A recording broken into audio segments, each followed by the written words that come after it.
नमस्कार, आदाब, सत श्री अकाल।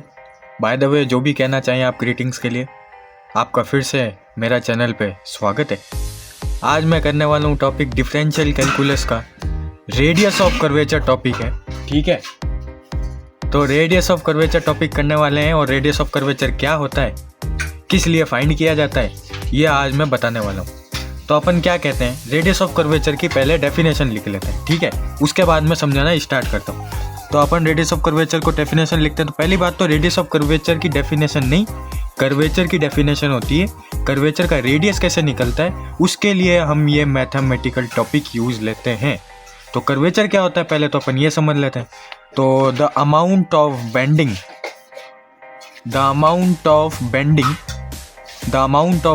ऑफ ए कर्व, ठीक है, the amount of bending of A curve at given point is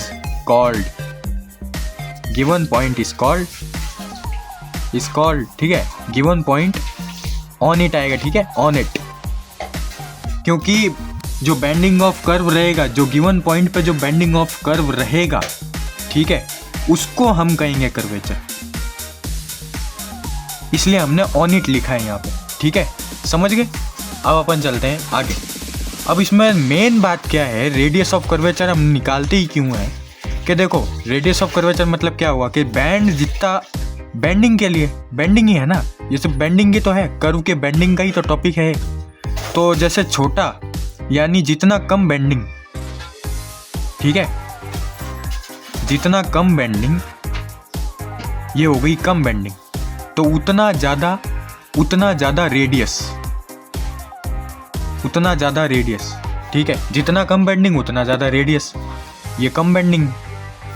हाँ, अगर ज़्यादा बेंडिंग तो उतना कम रेडियस,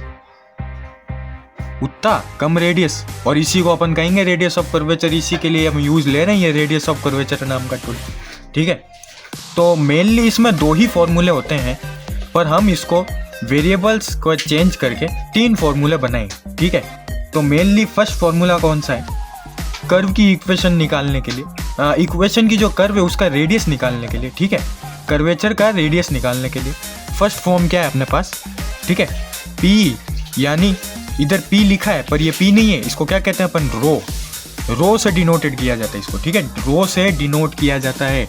अभी भी आप ध्यान रखना, रो से P नहीं है, ये रो से डिनोट किया जाता है। ठीक है, आगे अपन लिख लेते हैं 1 + dy/dx का होल स्क्वायर। ठीक है, और इसकी पूरी की पावर 3/2। ठीक है, और फिर नीचे लिख लेते हैं अपन d²y/dx का स्क्वायर। तो ये फॉर्मूला किसके लिए, ये फॉर्मूला है जब अपनी इक्वेशन ऑफ कर्व, जो अपनी इक्वेशन होगी कर्व की, वो अगर y = fx फंक्शन में रहे, तब इस फॉर्मूले को यूज लेना है। पर अब यहीं से एक सेकंड फॉर्मूला बन के आता है। ठीक है, वो है अपने पास रो = 1 +, ठीक है, dx/dy का होल स्क्वायर अपॉन d²x/dy का स्क्वायर। ठीक है, और फिर इसमें 3/2 की पावर लगानी है सिर्फ ऊपर वाली टर्म। ठीक है, और इसको अपन क्या कहेंगे, ये फॉर्मूला कब अप्लाई होगा, जब equation of curve x = fy function में हो। ठीक है, बस इतनी सी चीज़ थी। अब मेन चीज़ आती है अपनी, क्या मेन चीज़, तीसरा फॉर्मूला है। तीसरा फॉर्मूला अपन यूज़ लेते हैं पैरामीट्रिक कोऑर्डिनेट्स के लिए, पैरामीट्रिक कोऑर्डिनेट्स। ठीक है, पैरामीट्रिक कोऑर्डिनेट्स जब भी निकालने होते हैं तब अपन को ये यूज़ लेना होता है। जैसे x की वैल्यू है, मतलब x का जो फंक्शन है वो अपन को ft दे रखा हो, और जो y का फंक्शन है वो gt दे रखा हो। ठीक है, gt दे रखा हो, या और में कर लो तो आप gt नहीं तो phi दे रखा हो, ऐसा। तो ऐसे में अपन को क्या करना है, यहाँ पे एक नया फॉर्मूला आता है। ठीक है, तो वो फॉर्मूला अपन अभी बताते हैं। तो क्या होगा, इक्वल टू रखोगे पहले, उसके बाद अपन फॉर्मूला लिखेंगे। ये लिखा अपन ने dx/dt का होल स्क्वायर, ठीक है, प्लस dy/dt का स्क्वायर। ठीक है, और इसकी पावर 3/2, बस। फिर अपॉन किया अपन ने, अपॉन में फिर क्या लिखेंगे, dx/dt लिखेंगे। ठीक है, x का एक्स का डिफ्रेंशिएशन हो रहा है टी वाले में, ठीक है, टी टर्म में एक्स का डिफ्रेंशिएशन हो रहा है विद रेस्पेक्ट टू, ठीक है, d x upon d t, फिर d square x upon d square y, sorry, ठीक है, d square y upon d t, ठीक है, डी टी का स्क्वायर, ठीक है, अपॉन माइनस, अपॉन में हो गया डी टी स्क्वायर माइनस, ठीक है, d y upon d t, ठीक है, और फिर अंदर क्या लिखेंगे अपन, d square x upon d t का स्क्वायर। ये अपने पास हो गया फॉर्मूला। पर किसके लिए, x equal to F T, Y equal to G T या फाई टी आ जाए, ये सब क्या है, पैरामीट्रिक कोऑर्डिनेट्स हैं, पैरामीट्रिक कोऑर्डिनेट्स। इसके लिए हम ऐसे फॉर्मूले यूज लेंगे, ठीक है। इसको एक बहुत आसान सी तरीका है, मतलब बहुत आसान सा तरीका है याद करने का। इन तीनों को आपको याद करना, ये तो आराम से याद हो जाएंगे, पर बच्चों से ये आराम से याद नहीं होता। तो आप इसको कैसे आराम से याद करोगे कि x का एक बार डिफरेंशिएशन t के रेस्पेक्ट में, ठीक है, क्योंकि यहाँ दे रखा है अपन को, यहाँ t दे रखा है, मतलब t के रेस्पेक्ट में, ठीक है, t में रेस्पेक्ट में डिफरेंशिएशन कर रहे हैं अपन। तो x का जो ऊपर एक बार लगा देंगे, क्योंकि एक ही बार डिफरेंशिएशन हो रहा है, इसका लगा देंगे हम स्क्वायर, ठीक है, और लग देंगे अब अपन प्लस, ठीक है, और y का एक बार ही हो रहा है तो इधर भी यही, और इंटू कर देंगे, और ऊपर लगा देंगे बिंदु, ठीक है, और स्क्वायर लगा देंगे अपन, और इन दोनों की पावर क्या है 3/2। यहाँ तक तो ऊपर वाला न्यूमरेटर वाला पार्ट क्लियर हो गया। अब करेंगे अपन डिनोमिनेटर वाला। डिनोमिनेटर वाला क्या है कि आपको एक बार x एक बिंदु लगानी है, फिर y की 2 बिंदु लगानी है, फिर माइनस 2 बिंदु मतलब डबल डिफरेंशिएशन, एक बिंदु मतलब एक बार डिफरेंशिएशन, ठीक है, और फिर dy अपॉन dt कर रहे हैं, यानी y का एक बार और फिर x का डबल। ये डबल जो बिंदु लगा रहा हूँ, ये सिंगल जो बिंदु लगा रहा हूँ, बिंदु का मतलब डिफरेंशिएशन, समझ जाओ, ठीक है। ये था अपना इंट्रो रेडियस ऑफ कर्वेचर का, डिफरेंशियल कैलकुलस का मेन टॉपिक है। आज हम रेडियस ऑफ कर्वेचर टॉपिक भी करेंगे, कर्व ट्रेसिंग का टॉपिक भी करेंगे। तो रेडियस ऑफ कर्वेचर के पहले तो अपन इंट्रो समझ लिए, ठीक है। अब मैं आपको समझा दूंगा कर्व ट्रेसिंग का टॉपिक का इंट्रो, ठीक है। तो मैंने जैसा कि बोला था कि मैं कर्व ट्रेसिंग का कॉन्सेप्ट और इंट्रो में आपको अब बताऊंगा, पर मैं अभी उससे पहले मैं आपको कुछ आरओसी के संबंधित बेसिक क्वेश्चंस कराना चाहता हूँ, ताकि आपको अभी आरओसी का इंट्रो और टॉपिक समझाए तो आपको कुछ क्वेश्चन भी समझ में आ जाए। तो सबसे पहले अपन एक क्वेश्चन देख लेते हैं, X square plus Y square is equals to A square, ठीक है। ये इक्वेशन कैसी दिखती है आपको, सर्कल के टाइप की, सर्कल के टाइप की इक्वेशन दिखेगी। वहाँ कुछ नहीं होता है, बस X square plus Y square is equals to R square होता है, ठीक है। अब अपन क्या करेंगे, फटाफट अपन को क्या चाहिए, अपन को dy अपॉन dx की वैल्यू चाहिए। क्यों चाहिए, क्योंकि जब y का fx के रूप में, फंक्शन के रूप में होगा जब, ठीक है, fx रूप में होगा, y का फंक्शन fx रूप में होगा जब, ठीक है, तो जब अपन को क्या करना पड़ेगा, ये फॉर्मूला अप्लाई करना पड़ेगा। किसके लिए, रेडियस ऑफ कर्वेचर के लिए। कौन सा, dy अपॉन dx का whole square upon dy upon dx का D square y upon dx का स्क्वायर, ठीक है, d2y अपॉन dx का स्क्वायर, ठीक है। ये इतनी सी बात आपको याद रखनी, और कुछ नहीं है। और यहाँ पे अपन क्या करेंगे, इसकी पावर 3/2 लगा देंगे, बस यही है फॉर्मूला, ठीक है। किसके लिए, y इक्वल टू fx के लिए, ठीक है। इक्वेशन कर्व अगर अपन को ये निकाल, तो अपन को क्या निकालना है, dy अपॉन dx की वैल्यू निकालनी है। तो सबसे पहले क्या करेंगे, 2x plus 2y dy upon dx is equals to, इसको इक्वेट कर देंगे 0, क्योंकि ये कांस्टेंट है, ये तो ऐसी की ऐसी, तो डिफरेंशिएशन इसका 0 हो जाएगा, सीधी सी बात, ठीक है। जब 0 हो जाएगा तो अपन क्या करेंगे, dy अपॉन dx की वैल्यू निकालेंगे, तो ये -2x हो जाएगा उधर जाकर, और ये अपॉन में चला जाएगा, क्योंकि मल्टीप्लाई में है तो डिवाइड में हो, तो -2x upon 2y is equals to -x upon y, ये 2 कट गए, ठीक है।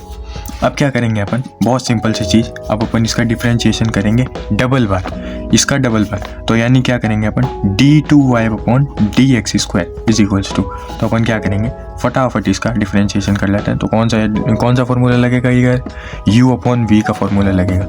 u अपॉन v का फॉर्मूला क्या कहता है कि vdu माइनस udv अपॉन, ठीक है, vdu minus udv upon v square, ठीक है। बहुत सिंपल सी चीज़, तो y यहाँ पे माइनस है, यहाँ पे ब्रैकेट लग गया, y इंटू du यानी x है अपने पास du में, ठीक है, तो वो तो 1 हो गया, ठीक है। माइनस में अपन ने किया, फिर u है, u में क्या है माइनस x है, ठीक है, dv है फिर, यानी v का डिफरेंशिएशन, v क्या है y है, ठीक है। तो बहुत सिंपल सी चीज़ है, अपन लिख देंगे कि बहुत सिंपल सी चीज़ है, dy/dx लिख देंगे, ठीक है। यहाँ तक आपको समझ में आया। अपॉन में ये जो v स्क्वायर है उधर जगह अपन लिख देंगे y स्क्वायर, ठीक है। बस यही था। अब क्या करेंगे, dy/dx की जगह अपन ये वाली वैल्यू डाल देंगे जो -x/i है, -x/y है, ठीक है।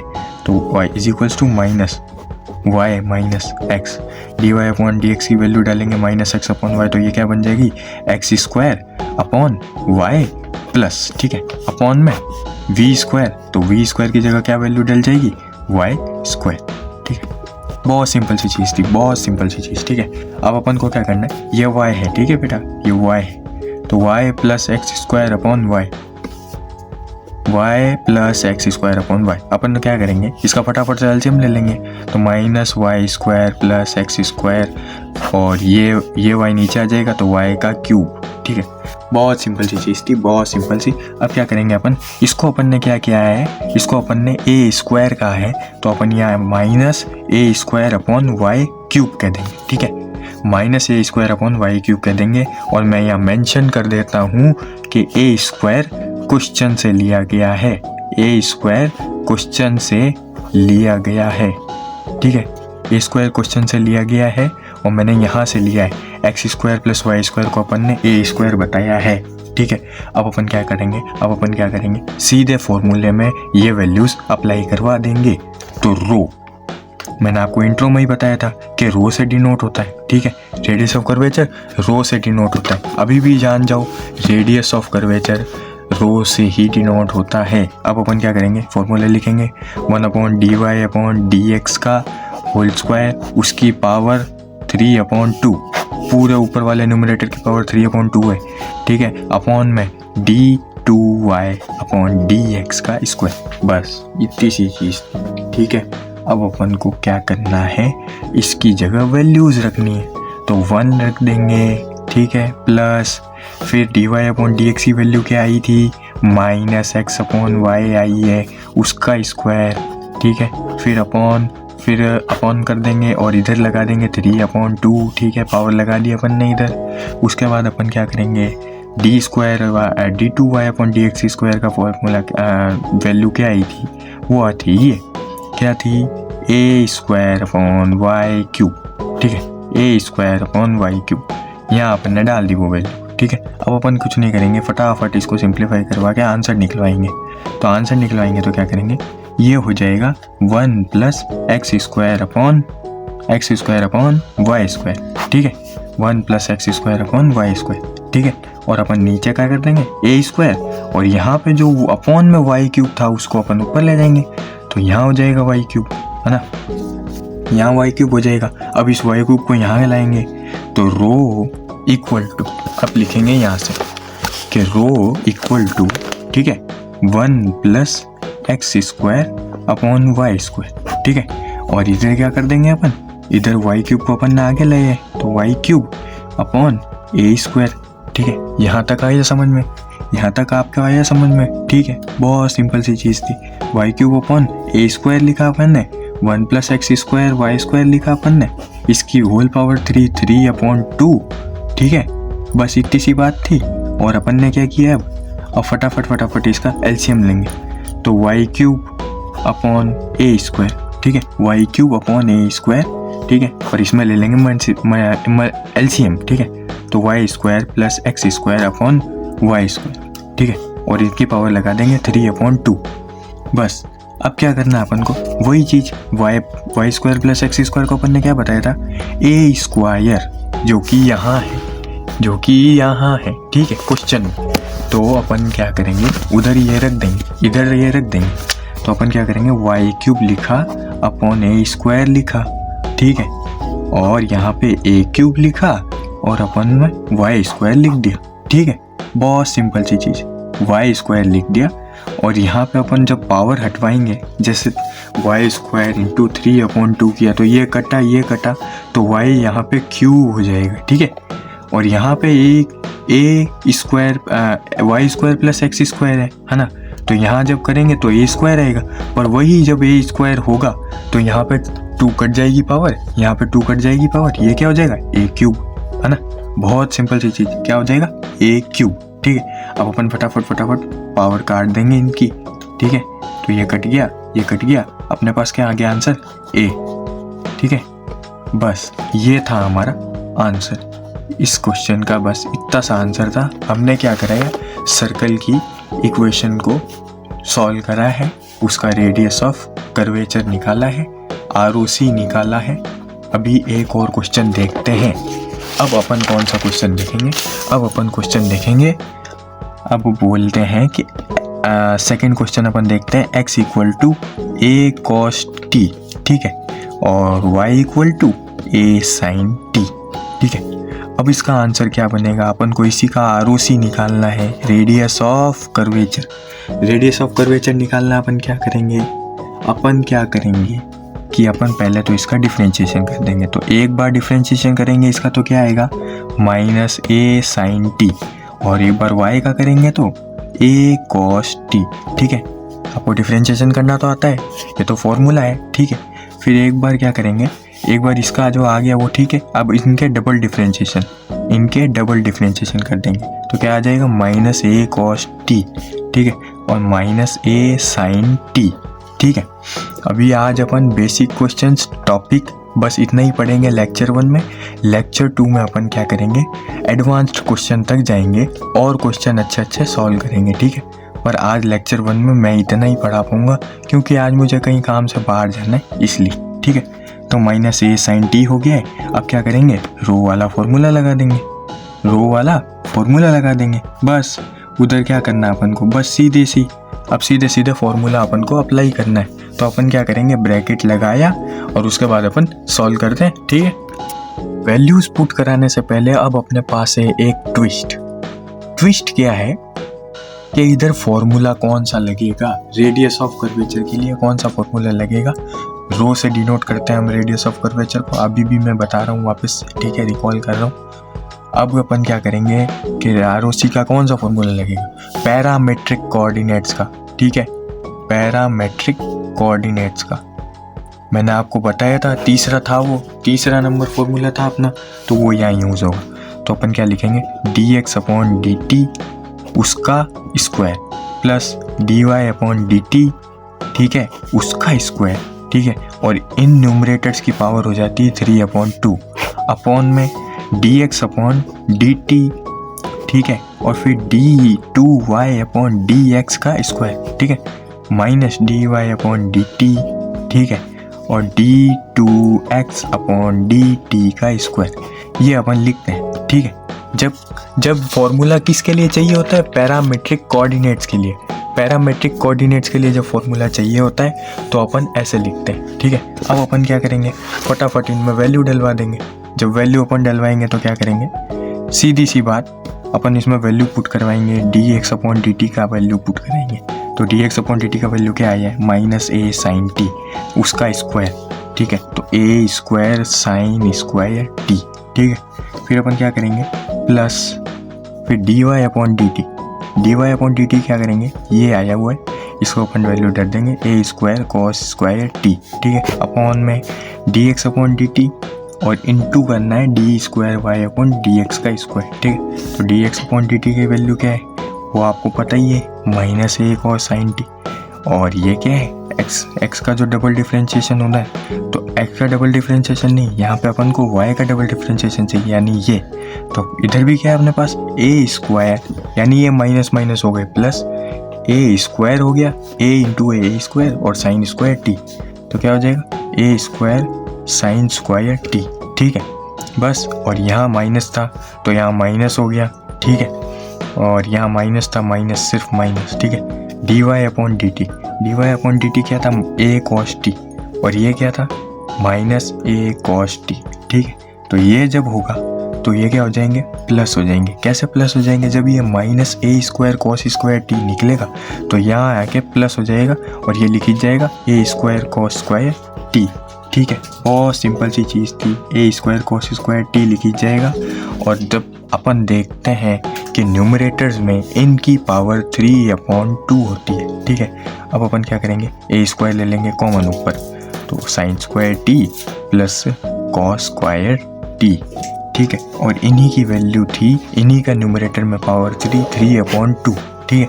और इधर भी ले लेंगे ए स्क्वायर, ठीक है, और sine square T plus cos square T. अब मैंने एक और ट्विस्ट रखा है, मैंने यहाँ पे गलती की है, ठीक है, मैं खुद कबूल कर रहा हूँ मैंने यहाँ पे गलती की है। आप अगर पता कर सको तो बताना, पर मेरा तो बताना कर्म है, धर्म है, फर्ज है, जो भी है, ठीक है।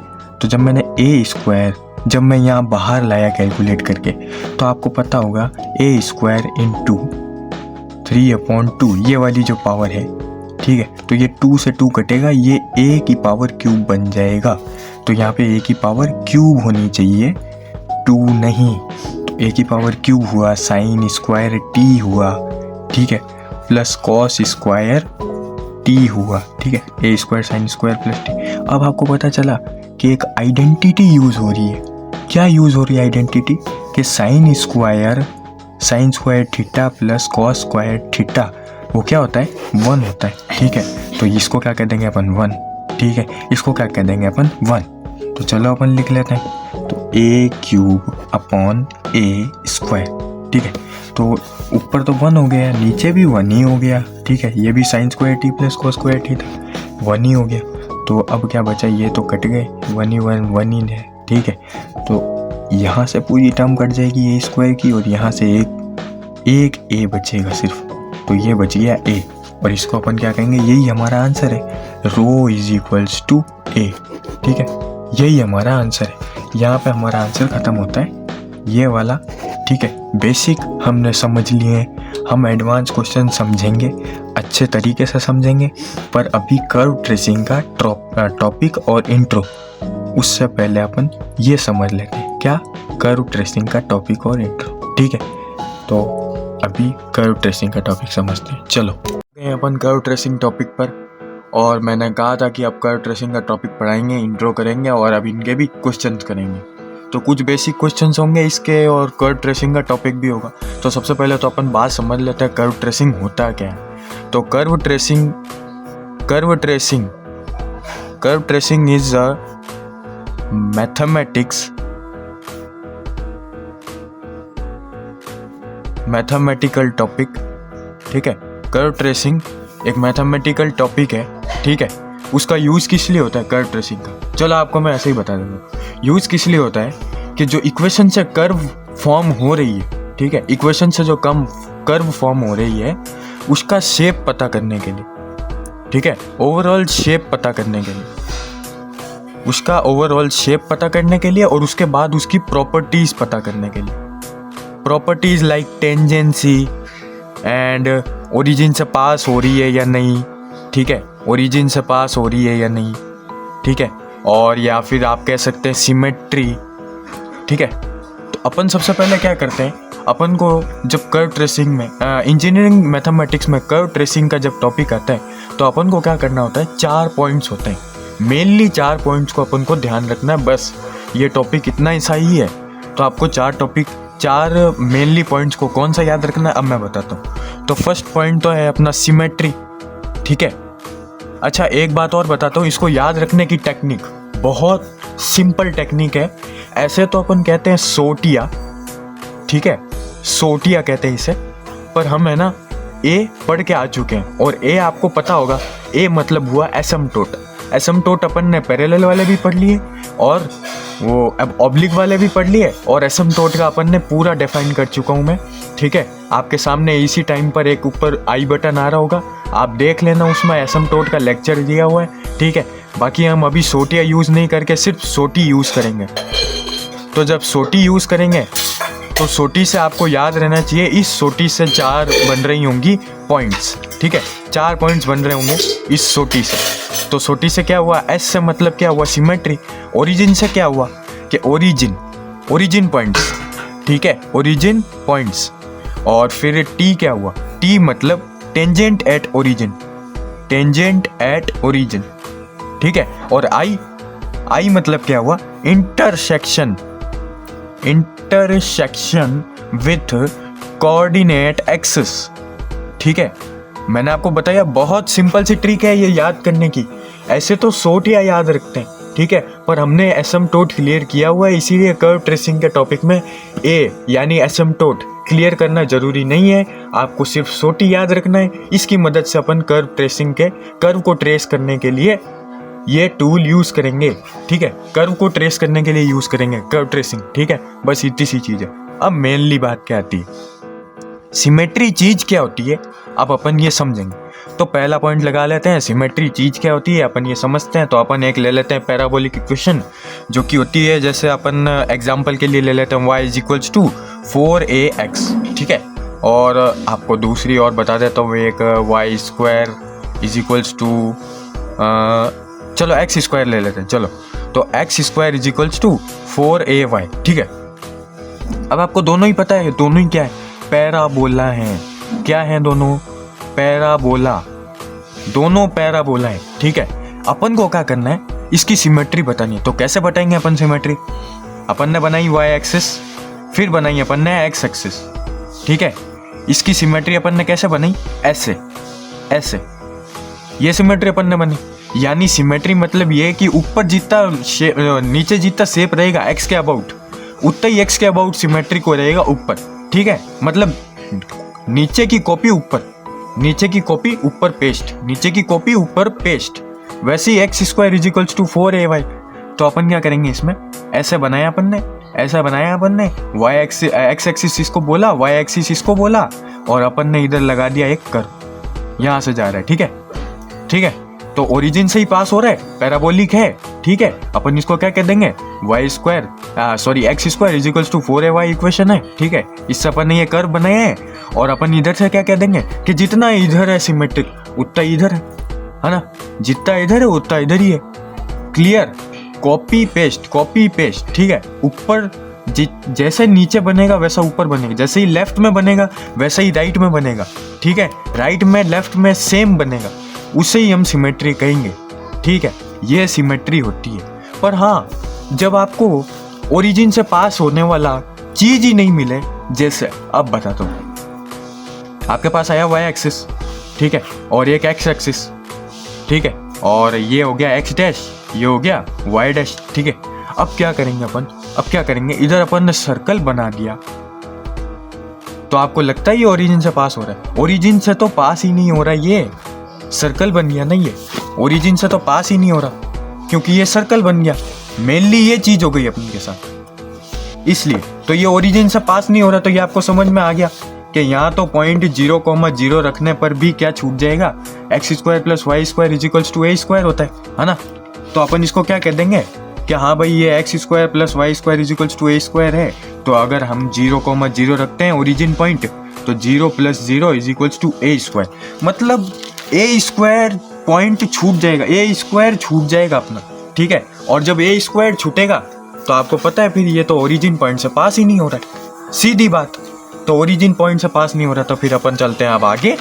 ठीक है, अब क्या करते हैं अपन, अब अपन मेनली समझते हैं, यहाँ पे पहले अपन समझ लेते हैं। क्या समझ लेते हैं, मैंने आपको एक पॉइंट छुड़ा दिया यहाँ पे। ठीक है, पैराबोलिक इक्वेशन थी तो मैंने आपको एक पॉइंट छुड़ा दिया। मैं अब बताता हूँ, जैसे आपको सिमेट्री पता करनी है ना, पहले ही आपको पता चल जाएगा हाँ होगा कि नहीं होगा, है ना। तो जैसे y की पावर अगर इवन है, y की पावर अगर इवन है, तो ये किसके अबाउट सिमेट्रिक बनेगी, x के अबाउट, x एक्सिस के अबाउट क्या बनेगी, सिमेट्रिक, सिमेट्री बनेगी। x एक्सिस के अबाउट सिमेट्री बनेगी अगर y की पावर इवन, पर इधर x की पावर इवन है तो क्या होगा, y एक्सिस के अबाउट, y एक्सिस के अबाउट सिमेट्री बन जाएगी। समझ में तो आ रहा है ना, समझ में तो आ रहा है ना, बहुत सिंपल सी चीज है, समझ लो बस अच्छे से। आपको ये समझ में आ गया, मतलब आपने कर्व ट्रेसिंग के क्वेश्चन यूं चुटकी में निपटा दिए। तो चलो चलते हैं, यहाँ आपने सिमेट्री का पहला कॉन्सेप्ट, पहला टॉपिक समझ लिया है, जो कर्व ट्रेसिंग का पहला पॉइंट है। ठीक है, अब अपन चलते हैं किस पे, ओरिजिन वाले पॉइंट पे। तो अपन ओरिजिन वाले पॉइंट पे जाएंगे तो अपन को क्या दिखेगा कि दूसरा ओरिजिन पॉइंट्स, ओरिजिन पॉइंट्स। ठीक है, ओरिजिन पॉइंट्स मतलब क्या हुआ कि f 0,0। ठीक है, तो ये क्या हो जाएगा 0। कैसे, अब भाई यहाँ से तो सिमेट्री जब देख रहे हो आप, तो यहाँ से आपको क्या पता चल रहा है, ये ओरिजिन से पास हो रही है, ऊपर नीचे दोनों जगह सिमेट्री आ रही है, कॉपीड है। इधर से भी ये ओरिजिन पास हो रही है, कॉपीड है, आ रही है, 0,0 पॉइंट लगाया, ठीक है। तो यहाँ 0,0 पॉइंट लगाएंगे तो ये 0 हो जाएगा, ये भी 0 हो जाएगा, 0,0 0,0 पॉइंट्स आ सकते हैं इसके ओरिजिन पॉइंट्स, ठीक है। वही बात है, तो इतने से आपको बात समझ में आ गई, ठीक है। 0 हो जाएगा वो। अब क्या करेंगे अपन, तीसरा पॉइंट फाइंड करेंगे, और तीसरा पॉइंट है टेंजेंट एट ओरिजिन। क्या आपको दिखा tangent at origin? Tangent at origin का मतलब क्या हुआ? देखो, इसमें एक सिंपल सी ट्रिक है, आपको बताऊं, कोई फाइंड करने की जरूरत नहीं है, एक सिंपल सी ट्रिक है। हालांकि कुछ यूट्यूबर्स बोलते भी हैं कि लीस्ट टर्म या लोवेस्ट टर्म, ठीक है, उसको देख के आप उसको 0 कर दो तो आपको सामने वाले बता दिया जाएगा कि एक्स एक्सिस पर बनेगी या वाई एक्सिस पर, ठीक है। पर आपको एक काम करना है, आपको टेंजेंट पता करनी है ना। सीधी सी बात, आपको सामने दिख गया होगा इधर, अगर इधर से जा रही है ये सिमेट्री इधर से जा रही है, ये कर्व इधर से जा रहा है, तो इधर टेंजेंट कौन सी हुई? Y axis. कौन सी हुई? Y axis. सीधी सी बात, वाई एक्सिस। और बाकी अगर यूट्यूबर्स के हिसाब से, एआई के हिसाब से दिखाऊं आपको, तो सच बोलूं तो यहाँ पे क्या होता है कि जैसे आपके पास इक्वेशन है, ठीक है, आपके पास इक्वेशन है y² = 4ax, तो अपन को क्या करना पड़ेगा? Least degree term, least degree term यानी लोएस्ट डिग्री टर्म, सबसे छोटी डिग्री टर्म है इधर x, उसको क्या इक्वेट करना है? 0 के इक्वेट कर देना, सबसे सिंपल। वैसे ही x² = 4ay, तो यहाँ लीस्ट डिग्री टर्म है, इसको इक्वेट कर देना 0 के, तो 4ay = 0 कर देना, सीधी सी बात। और ये क्या है, आपके 4ax = 0 कर देना, बस इतनी सी बात है। ये 0 कर दोगे, आपके पास यहाँ आंसर आ जाएगा कि ये देखो y की एक्सिस आ जाएगी अपने पास, ठीक है, y एक्सिस यहाँ पे मिल जाएगी आपको, कि यहाँ कहाँ कट कर रहा है? y एक्सिस पे। x एक्सिस वाले सिमेट्री वाली को y एक्सिस पे कट कर रहा है, ठीक है। y एक्सिस हमारी टेंजेंट हो गई, क्या हो गई? टेंजेंट। और इधर x एक्सिस टेंजेंट हो गई, तो ये टेंजेंट निकालनी होती है अपन को, ठीक है। अब क्या करेंगे अपन? अब बहुत सिंपल चीज, अब अपन चलेंगे चौथे पॉइंट पे, intersection with coordinate axis. Intersection with coordinate axis लिख देंगे अपन, intersection with coordinate axis. Intersection with coordinate axis सबसे सिंपल चीज लिख दो यहाँ पे।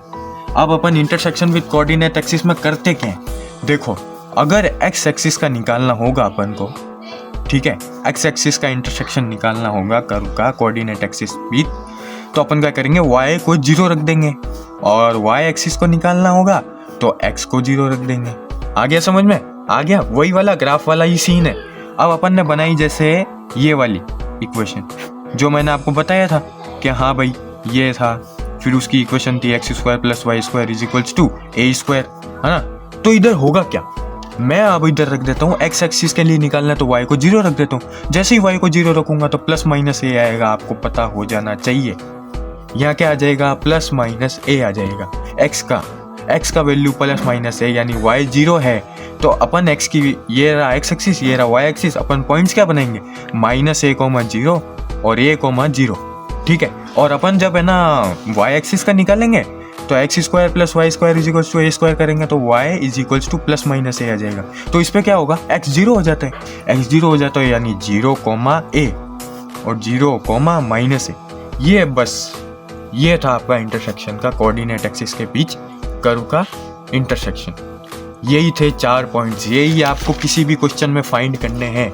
यही है कर्व ट्रेसिंग का इंट्रो टॉपिक, ठीक है। अपन अब करेंगे क्वेश्चन सॉल्व, अपन यहाँ पे क्वेश्चन सॉल्व करेंगे। अब अपन आगे सीख चुके हैं कर्व ट्रेसिंग क्या होता है, कर्व ट्रेसिंग क्या होता है, और कर्व मतलब पैराबोला में है तो क्या होगा, 4 पॉइंट्स निकाल लिया आपने तो क्या होगा, है ना।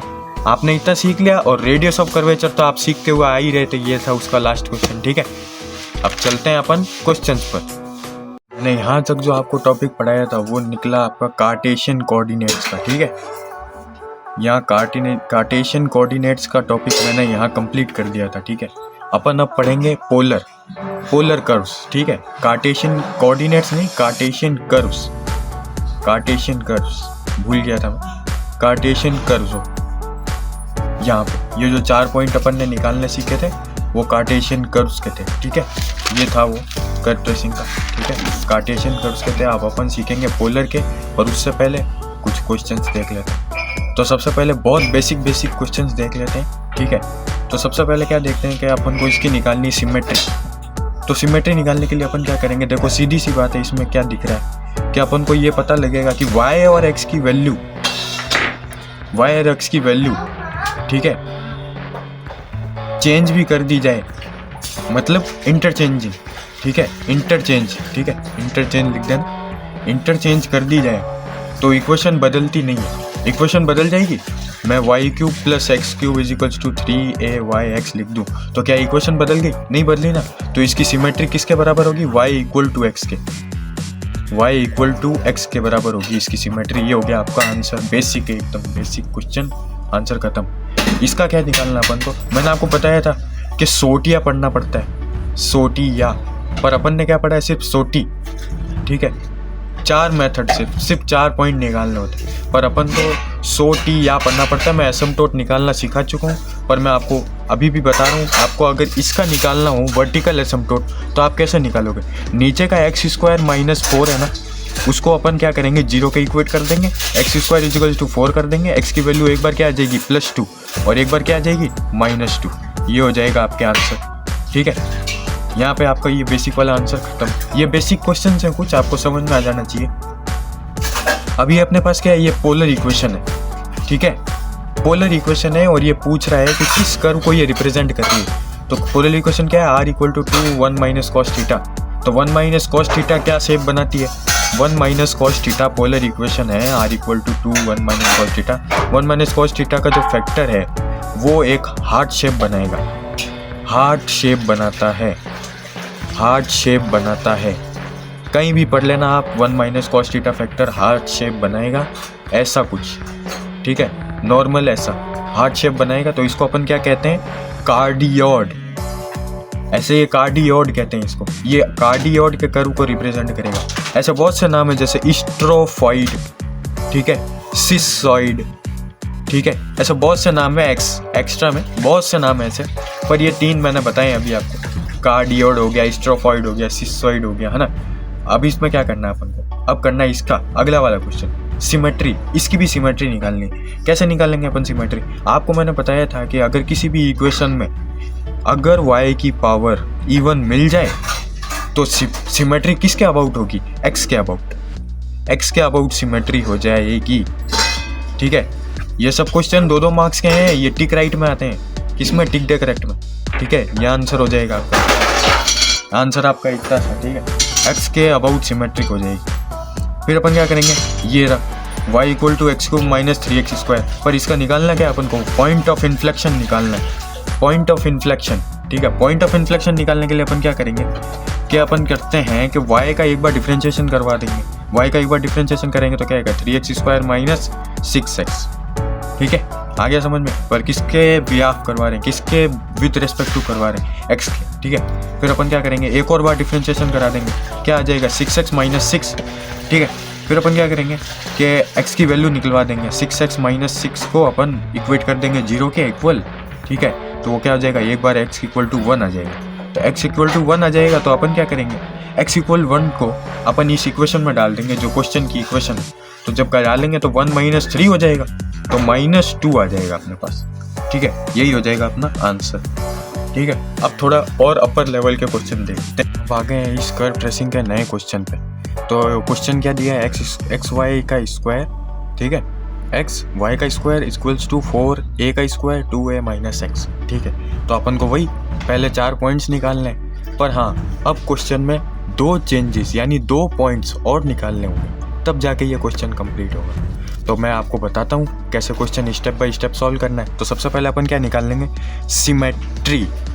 और मैंने अभी आपको बेसिक क्वेश्चंस में समझाया था कि y की पावर जब भी इवन हो, y की पावर जब भी इवन हो, आपको सिमेट्री क्या करना पड़ेगा कि सिमेट्री आपको y की पावर इवन है तो आपको क्या करना पड़ेगा, x हो जाएगा आपका x एक्सिस के अबाउट हो जाएगा, सिमेट्री आपकी x एक्सिस से अबाउट हो जाएगी। तो y की पावर इवन, ठीक है।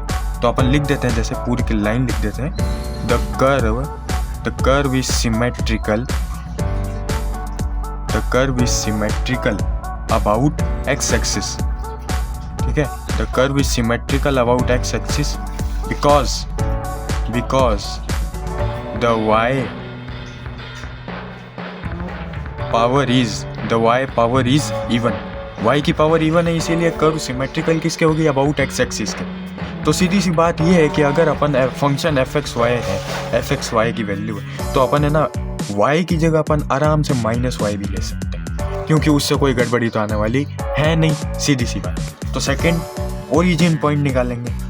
ओरिजिन पॉइंट निकालने के लिए अपन क्या करते हैं कि तुमको पता ही है, एफ एक्स वाई की जगह वैल्यू 0,0 डाल देंगे, 0,0 डाल देंगे वैल्यू। तो इसमें जब 0,0 पुट करेंगे, यानी x की जगह 0, y की जगह 0, तो वो जब पुट करेंगे तो अपने पास क्या आएगी वैल्यू, 4a² इंटू 2a करवा दो, 8a³ आ जाएगी, ये भी 0 ये भी 0, तो 8a³। अब सीधी सी बात आपको पता चल रही है 0 के इक्वल नहीं है, ये 0 के इक्वल नहीं है, मतलब आपको पता चल गया कि ओरिजिन, ठीक है, ओरिजिन से पास नहीं हो रही है, ओरिजिन से पास नहीं हो रही है। तो ऐसे थोड़ा ना लिख के आना है, हिंदी में नहीं लिख के आना है, तो अपन को मतलब इंग्लिश में लिखना है स्टेप बाय स्टेप एग्जाम के हिसाब से। तो अपन कैसे लिखेंगे, अपन ऐसे लिखेंगे कि कर्व डजंट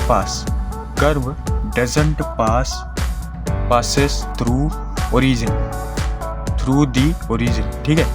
अब पासिस हो ही नहीं रही है ओरिजिन से, क्या, कर्व, ठीक है। तो थर्ड पॉइंट क्या होता है अपना, tangent on origin, tangent at origin, ठीक है, टेंजेंट एट ओरिजिन वाला ये पॉइंट रहता है। तो इसमें आपको क्या पता चला कि जब ओरिजिन से कर्व पास ही नहीं होगा तो कौन सी सीधी लाइन बनेगी, कौन सा एक्सिस बनेगा, कौन सा पैरेलल आएगा, कुछ नहीं आएगा। सीधे अपन को क्या करना है, इधर लिख देना है कि curve does not passes through origin, ठीक है, ठीक है, that is the tangent doesn't exist, ठीक है, टेंजेंट एग्जिस्ट ही नहीं करेगी। तो टेंजेंट वाला पॉइंट भी हो गया, 3 पॉइंट्स अपने यहाँ कंप्लीट हो गए। अब आपको पता होना चाहिए ये मार्क्स आते हैं इसके 5 से 7 नंबर का क्वेश्चन होता है। तो आपको अगर आपने यहाँ तक कर लिया 3 पॉइंट्स तक, तो आपको 2.5 से 3 नंबर तो यहीं मिल गए, और ये सिंपल सी चीज़ है, ये 3 पॉइंट तो सिंपल सी चीज़ है। अब चौथा पॉइंट आता है, और जब आप चौथा पॉइंट निकालने जाओगे तो आपको क्या मिलेगा, चौथा पॉइंट है क्या वैसे, इंटरसेक्शन है, इंटरसेक्शन विथ कोऑर्डिनेट एक्सिस, ठीक है, कोऑर्डिनेट एक्सिस के बीच इंटरसेक्शन बतानी है। अगर आपने ये निकाल लिया, इसका मतलब आपको पूरा क्वेश्चन फिर सॉल्व करना है, क्योंकि आपको पूरा बताना पड़ेगा यहाँ, ठीक है। तो अपन क्या करते हैं, एक्स एक्सिस की निकालते हैं, एक्स एक्सिस का इंटरसेक्शन निकालने के लिए y पुट करते हैं 0, तो y जब पुट करेंगे अपन 0, तो अपने पास क्या निकलेगा, 4a² 2a - x = 0, ये आएगा, ठीक है। इधर से देख लो, y को 0 पुट करो, तो 4a² 2a - x = 0 कर दो, तो क्या आ जाएगा, 4a² आ गया आपके, 2a - x आ गया है, ठीक है, = 0 हो गया है। तो अपने को क्या निकालना था, x एक्सिस, तो 2a - x एक्सिस, इसको कर दिया आपने 0 के इक्वेट, और x की वैल्यू क्या आ जाएगी, 2a, ठीक है। ये इतनी सी चीज़ थी, x एक्सिस की वैल्यू 2a आ जाएगी, ठीक है, सीधी सी बात। तो अब इससे होगा क्या, आपने x एक्सिस का अपन ने इंटरसेक्शन निकाल लिया है, x एक्सिस कट कहाँ करेगा, 2a, 0 पॉइंट पर। अब आपको पता है x एक्सिस पर अगर पॉइंट आ रहा है y एक्सिस 0 हो जाएगा, सीधी सी बात है, ठीक है। अब अपन क्या करेंगे, y एक्सिस का निकालेंगे, y एक्सिस निकालने के लिए x = 0 कर देते हैं, y एक्सिस का इंटरसेक्शन निकालने के लिए x = 0 कर देते हैं। आप पढ़ो, पीछे वापस वीडियो पीछे करो, अगर आपको नहीं समझ में आ रहा है पीछे वापस वीडियो करो, इंट्रो देखो, टॉपिक ध्यान से कवर करो। अब अपन करते हैं वापस से क्वेश्चन पर आते हैं। y एक्सिस निकालना, इंटरसेक्शन x = 0 कर देंगे, अपने पास क्या आएगा, y इन्फिनिटी आ जाएगा। अब इन्फिनिटी कैसे आएगा सर, यही नहीं समझ में आ रहा हूँ, तो इन्फिनिटी सर कैसे आएगा मैं बताता हूँ। xy² = 4a² 2a - x, अगर आपने ये रख दिया तो आप क्या करोगे, y² = 4a² 2a - x, x को इधर भेज देंगे, इसके नीचे, इसके डिनोमिनेटर में भेज देंगे। तो वो क्या है, x की वैल्यू अपन ने 0 बताई हुई, 0। अब आपको पता ही है ऊपर डिनोमिनेटर में वैल्यू दी गई और नीचे डिनोमिनेटर की वैल्यू 0 है। सीधी सी बात, इन्फिनिटी पे टच करेगा। तो कर्व जब इन्फिनिटी पे जा रहा होगा तो फिर आपको पता चल ही गया है। तो क्या हुआ, यहाँ से अपने पास एक पॉइंट तो आ चुका है कर्व से 2a, 0। तो अपन फटाफट से एक कर्व बनवा देंगे, ठीक है। कर्व नहीं बनाएंगे, मतलब अभी तो पॉइंट बता रहा हूँ मैं आपको। तो सबसे पहले पॉइंट बता देंगे 2a, 0, ठीक है। 2a, 0 बता देंगे अपन, ये y एक्सिस और फिर x एक्सिस, ठीक है। बस इतनी सी चीज़ थी, 2a, 0 अपन ने पॉइंट बता दिया। अब आती यहीं से एक नई चीज़, वो नई चीज़ अब मैं आपको बताऊंगा। अच्छे से समझना, ध्यान से समझना, ठीक है। और यहाँ क्या हो गया आपको तो पता ही है, ये कर्व जो है वो डज नॉट एग्जिस्ट नहीं, डज नॉट कट, ठीक है। y एक्सिस को कट नहीं कर पाएगी वो, क्योंकि इन्फिनिटी आ गया। इन्फिनिटी यानी इंटरसेक्शन ही नहीं हो पाएगा, इसलिए। तो अब अपन क्या करेंगे, मैंने आपको बताया था सोटी निकाल लिया आपने, सोटी निकाल लिया, ठीक है। पर आपको क्या करना पड़ेगा, ए भी निकालना पड़ेगा, यानी सोटिया अब यहाँ पे पूरा यूज लेना है। तो सोटिया यानी एसिम्प्टोट, ए यानी एसिम्प्टोट, सोटिया में ए यानी एसिम्प्टोट। अब एसिम्प्टोट कैसे निकालेंगे, एक्स वाई का स्क्वायर, ठीक है, 8a³ माइनस 4a² x, ठीक है। ये इक्वेशन को पूरी मल्टीप्लाई कर दिया मैंने, ये इक्वेशन किया ना अपने क्वेश्चन की, ठीक है। ये इक्वेशन को मैंने मल्टीप्लाई कर दिया। उसके बाद अपन क्या करेंगे, y² = माइनस 4a² x, ठीक है। ये अपने पास इक्वेशन आ गई, ठीक है। पर अपन ने क्या किया इधर, क्या किया अपन ने, xy²। मैंने तो सीधे लिख दिया, आपको समझ में नहीं आया होगा, समझ में भी नहीं आएगा। कैसे नहीं आएगा, मैं समझाऊंगा जब भी समझ में आएगा ना। तो क्या है, x की हाईएस्ट पावर कितनी, x एक्सिस के अपन को क्या निकालना है, पहले x का एसिम्प्टोट निकालेंगे। तो x एक्सिस की हाईएस्ट पावर कितनी है, 1 है ना, तो 1 ही है। तो अपन क्या करेंगे, अपन के बोल देंगे कि x की पावर, x के जो पैरेलल एसिम्प्टोट हैं, ठीक है, x के जो पैरेलल एसिम्प्टोट हैं वो नहीं होंगे, x के जो पैरेलल एसिम्प्टोट हैं वो नहीं होंगे, डज नॉट एग्जिस्ट। x के पैरेलल एसिम्प्टोट होंगे ही नहीं, क्योंकि अगर अपन क्या कहेंगे, y² माइनस 4ax करेंगे, 4a² करेंगे, तो अपने पास होगा क्या, एक्चुअली में क्या होगा, एक्चुअली में ये होगा कि इमेजिनरी पार्ट आ जाएगा, इमेजिनरी पार्ट या इमेजिनरी वैल्यू, ठीक है, इमेजिनरी वैल्यू आ जाएगी। और इमेजिनरी वैल्यू को अपन क्या ही बोले अब, इसीलिए x पैरेलल एसिम्प्टोट हो जाएगी, x की पैरेलल एसिम्प्टोट आएगी ही नहीं, x की पैरेलल एसिम्प्टोट आएगी ही नहीं। अब चले अपन y पे, तो y के पैरेलल निकालने, क्या एसिम्प्टोट, फटाफट एसिम्प्टोट लिखा, ठीक है। उसके बाद अपन ने एसिम्प्टोट लिखा, आगे चले अपन तो क्या लिखेंगे, x को अपन 0 कर देते हैं, यहाँ पे x को अपन 0 कर दिया। x को अपन 0 अब किस लिए किए, अब बताओ, ये कोई इंटरसेक्शन थोड़ा ना चल रहा है, बताओ क्या किया हमने ये किया कि y के पैरेलल जब अपन एसिम्प्टोट निकाल रहे थे तो y² हाईएस्ट पावर ये रही, इधर क्या है x, है ना। तो सीधी सी बात, सिर्फ x आया, यानी x को किसके इक्वेट कर देंगे, 0 के। हम एसिम्प्टोट सीखे हुए हैं, ठीक है। मैंने आपको पीछे वीडियो भी सजेस्ट किया हुआ है, मैं डिस्क्रिप्शन में भी डाल दूंगा कि ये वीडियो आप देखिए, पहले एसिम्प्टोट देखिएगा, ताकि आप ये पॉइंट आसानी से निकाल पाएँ, ठीक है। ये पॉइंट आप आसानी से नहीं निकाल पाएंगे, आप फंस जाएंगे। तो x0, ठीक है, x0 आ गया, यानी y axis is parallel asymptote, y axis is parallel asymptote about y axis. क्या है कि y एक्सिस का जो पैरेलल एसिम्प्टोट है ना, वो खुद ही y एक्सिस के खुद ही है पैरेलल एसिम्प्टोट, समझ गए। अब क्या करना है अपन को, क्या करना है, ये बताना था कि x एक्सिस से x = 0 हो गई, ठीक है, और ये इमेजिनरी पार्ट हो गया। अब अपन को एक कर्व बताना पड़ेगा, तो क्या बनाना है कर्व, यहाँ पे जो अपन ने डायग्राम बनाया था ना, यहाँ पे। तो आपको मैंने बताया था कि y एक्सिस से लगातार यहाँ से जा रही है, क्या जा रही है, एसिम्प्टोट जा रही है यहाँ से। यहाँ पे हमको 2a, 0 पॉइंट्स मिले थे, ठीक है। तो यहाँ से अपनी एसिम्प्टोट जाएगी और सिमेट्री के हिसाब से नीचे भी कॉपी होता है, पेस्ट होता है, कॉपी पेस्ट का था, तो नीचे सेम ऊपर सेम, ऐसा अपना कुछ शेप दिखेगा पहली बार में। ठीक है, तो ये ऐसा शेप बनेगा। ठीक है, ये रही एसिम्प्टोट जा रही है, इन्फिनिटी पे जाके टच करेगी, पर इन्फिनिटी आता ही नहीं है, क्या करें, हमने अज्यूम किया हुआ है। ठीक है, अब चलते हैं अपन आगे। तो लास्ट पॉइंट अपन निकालते हैं किसका।